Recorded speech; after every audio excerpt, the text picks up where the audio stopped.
back to my new সিৰিজ আজিৰ পৰা মই ভাবিছোঁ যে মই 10 দিন এই 10 দিন গোটেই ব্লগ বনাম আৰু দিম তাৰপাছত মই এনেকৈ 23 ডেজ এনেকৈ ট্ৰাই কৰিম চাওঁ মই পাৰোঁ নোৱাৰোঁ সফল হওঁ নে নহওঁ তো আজি এইটো মই কাৰ চুৱেটাৰ পিন্ধিছে জানেনে গাইজ মোৰ হাজবেণ্ডৰ আৰু আজি মোৰ ৰুমৰ অৱস্থা আপোনালোকক দেখাই আছোঁ যে ৰাতিপুৱা উঠাৰ পাছত কি হৈ থাকে তাৰপাছত মই কি কৰোঁ কাপোৰ এয়া বিচনাৰ অৱস্থা এয়া তো গোটেই ইয়াতে কাপোৰ ঠিক ঠাক কৰি আপোনাক লগ পাই আছোঁ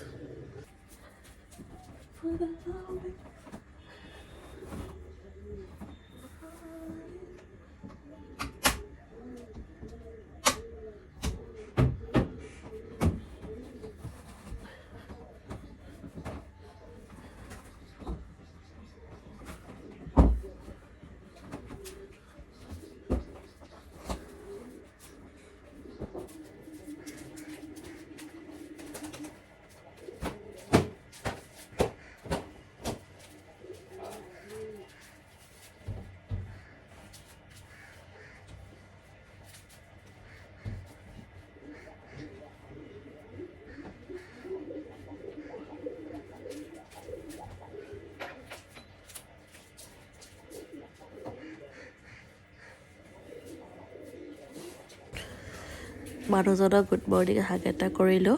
আৰু এতিয়া গামোচাখন ল'ব দিছোঁ কৈছোঁ যে মুখটো মুচি লোৱা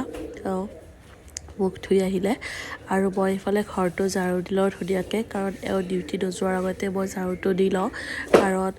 শিকাইছে আৰু শাহু মায়ে মানে মই ঘৰতে শিকি আহিছোঁ বাৰু যে ৰাতিপুৱা বাহি ঘৰটো ঝাৰু দিব লাগে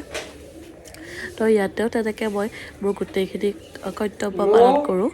আৰু আজি মোৰ বিয়া হোৱা এবছৰ 2 মাহ হৈ গ'ল আৰু যে মই এই ইমান দিনত মই গোটেইখিনি এখন ঘৰ চম্ভালা মানে শিকি লোৱাটো কম সহজ কথা নহয় দেই টাইম লাগি যায় তাৰপাছত এতিয়া মই আপোনালোকক দেখাওঁ যে ৰুমটো ঠিক ঠাক হোৱাৰ পিছত কেনেকুৱা লাগিছে ৰাতিলৈ আকৌ বেয়া হৈ যাব কাৰণ হাজবেণ্ডে আহি কাপোৰ খুলি থৈ দিয়ে বা মই ক'ৰবাৰ পৰা গ'লে পটককৈ আহি কাপোৰ এনেকৈ খুলি থৈ আকৌ পাকঘৰলৈ যোৱা হয় যে সেইকাৰণে তো কেনেকুৱা লাগিছে ৰুমটো এতিয়া ভাল চাফা হোৱাৰ পিছত ভাল লাগিছেনে এইটো যে এনিভাৰ্চাৰীত দিয়া গোলাপটো এতিয়াও ভালকৈ সাঁচি ৰাখিছোঁ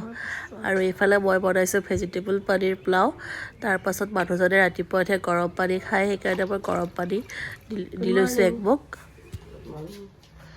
শাহুমাকো গুড মৰ্ণিং দিলোঁ আৰু মানুহজনে এইফালে ঘৰত থাকিলে ইটো সিটো কৰে দেই মোৰ হাজবেণ্ডে মই বিচাৰোঁ ৰাতিপুৱা এখন চোফাত বহিয়ে ব্ৰেকফাষ্ট কৰা হয় ইয়াতে বহি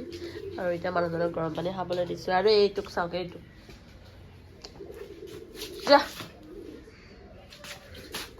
আগতে গাখীৰ দিয়া চাহ দিছিলোঁ এতিয়া ইমান নিদিওঁ কাৰণ গেছ হৈ যায় আৰু ৰঙা চাহেৰে মই পোলাও খাবলৈ দি দিছোঁ গাইজ মই গা পা ধুই ল'লোঁ আৰু অকণমান মানে মোৰ হাজবেণ্ডে ষ্টাইল কৰি থাকিলে ভাল পায় মানে মই ষ্টাইল কৰি ভাল নাপাওঁ কিন্তু হাজবেণ্ডে ষ্টাইল কৰি থাকিলে ভাল পায় কিন্তু মই শুনিছোঁ যে বেলেগবোৰ হাজবেণ্ডে কয় যে ষ্টাইল নকৰিবি অমুকটো কিন্তু মই বোলে নিজৰ গৃহিণীজনীক ৰাণী কৰি ৰাখিব মন যায় ষ্টাইল কৰি থাকিলে বোলে খুব ভাল পায় তেওঁ তো এনে অকণমান কাজল আৰু ভেচলিন লগাইছোঁ আৰু এইটো মই নতুনকৈ এটা ক্ৰীম আনিছোঁ মোৰ মুখত বহুত পিম্পল হৈ থাকে আপোনালোকেও ট্ৰাই কৰিবচোন যোৱাৰ মুখত পিম্পল এইখিনি প্ৰব্লেম থাকে তো এইটো ট্ৰাই কৰিব চুলিখিনি শুকোৱা নাই শুকালে হেৰি কৰিম এতিয়া পাকঘৰত আহিছোঁ ফ্ৰিজত মাছ আছিলে আৰু এতিয়া মই মাছেৰে তৰকাৰী বনাম মাছটো চাওক ইমান টাইট মানে বৰফ হৈ গৈছিলে আইচত থৈ দিছিলোঁ ইমান টানি আছোঁ খুলিব পৰা নাই এইখিনি পানীৰে ভিজাই থৈ দিম তাৰপাছত হৈ যাব আৰু মই মাছ খাই ইমান ভাল নাপাওঁ কিন্তু মাছ ফ্ৰাই কৰিলেহে খাই বেছি ভাল পাওঁ তৰকাৰী মই ইমান ভাল নাপাওঁ ধুনীয়াকৈ এয়া দেখিছে বৰফ চাওক গোটেই মাছখিনিয়ে বৰফ হৈ গৈছে আৰু চাইজটো মাছৰ ভালে আছে এইখিনি এতিয়া মই ধুনীয়াকৈ চব্জি কাটি লৈছোঁ লাও আৰু আলুৰে তৰকাৰী বনাই দিম মানুহজনক আৰু মোৰ চৰ্দি লাগিছে যে সেইকাৰণে মই তিল চাটনি কৰিম আৰু আবেলি ক'ৰবাত যোৱা কথা আছে ক'ত যাওঁ আপোনালোকক দেখাম বাৰু জুবিনদাৰ জন্মদিন উপলক্ষে মঙলদৈ গান্ধী মৈদানত অনুষ্ঠানিক প্ৰগ্ৰেম পতা হৈছিলে আৰু মোৰ শাহুমা আৰু মই গৈছিলোঁ পিছে মোৰ মাও আহিছিলে বোলে কিন্তু মই মোৰ মাক লগহে নাপালোঁ মাহঁত গুচি গ'ল এতিয়া প্ৰগ্ৰেমটো আমি অকণমান চাই আমিও ঘৰলৈ যাম আৰু আজিলৈ মোৰ ব্লগটো কেনে পালে চাই মোক কমেণ্টত ক'ব থেংক ইউ ফৰ ৱাচিং আৰু নতুন ভিডিঅ' চাবলৈ পেজটো একদম ফ'ল' কৰিবলৈ নাপাহৰিব আৰু ছাবস্ক্ৰাইব কৰি দিব থেংক ইউ ফৰ ৱাচিং তেওঁলোকৰ যে কিমান হেঁপাহ তেওঁলোকৰ জীৱনলৈ